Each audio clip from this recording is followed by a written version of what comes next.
Alright, I just finished Season 3 of Hero Aka, and 2 people have confirmed that's enough for us to make a proper Bakugo Katsuki. So that's what we're gonna do. PL7, that number might be lower than what you were thinking, but bear in mind that he is considered a hero in training, whereas the sample heroes in the core rulebook are assumed to have finished any training they had.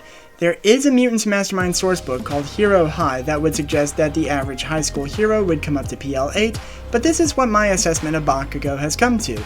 Bakugo is a straightforward character. He's more concerned about his ego than saving lives, and his attention can be drawn away from important matters should someone provoke him. An individual named Deku can do that just by being in the room.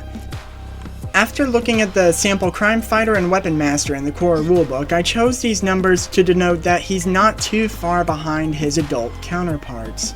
We have no reason to believe he's especially fast though, agility can be left at 0. Intellect may look high to some, but remember too, he's in a prestigious high school, and I think most of us can agree we were smarter back in school. I certainly feel I've fallen behind the person I was back in the academy. Now his power, or quirk as it's known in the Hero Academia universe, is Explosion. This is his bread and butter. Without it, he'd be little more than a common bully. His sweat has chemical properties akin to that of nitroglycerin, and he produces sparks in his palms. This allows him a blast attack that probably would have been okay with just 2 ranks of reach, but his second fight with Izuku Midoriya suggested to me that even if this is over his limit, it's not by much.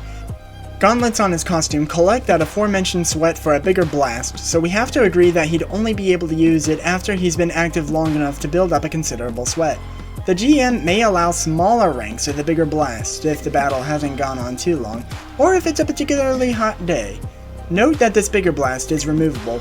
Bakugo has been known to pass one of the gauntlets to a teammate to give them a one-time use of his bigger attack, flight by propulsion through the air. If you want to attack while doing so, assume you start falling as soon as you do. AP shot. Bakugo has figured out how to focus the spark creating part of his power into something akin to a laser, and later developed a weaker but semi-auto rapid-fire version of the same attack. And lastly, a Dazzle effect, for just making an extra bright light with the spark creating part of his power.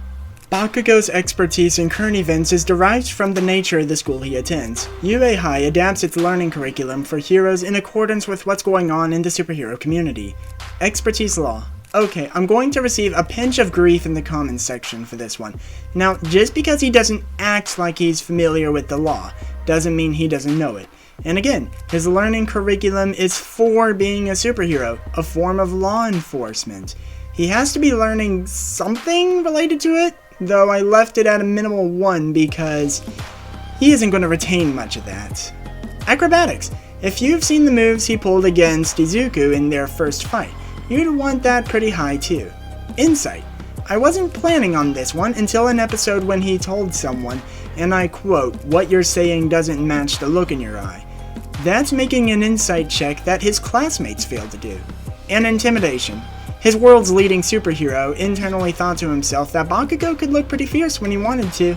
All-out attack. I think it's fairly established I like to give this to more, shall we say, tenacious characters. Contacts and connections. Just because he hates relying on others doesn't mean he doesn't have that option.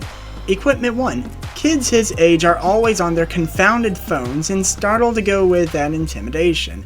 Personally, I wouldn't blame you for taking favorite environment as well as if you wanted to give him some advantage in hot or dry climates, though I'm not sure what you'd raised in that scenario. I believe Bakugo would do best as a player character, but it is not entirely impossible to make him an early encounter. That Hero High sourcebook I mentioned can get you started on role-playing something much like Hero Academia, with ourselves inserted of course.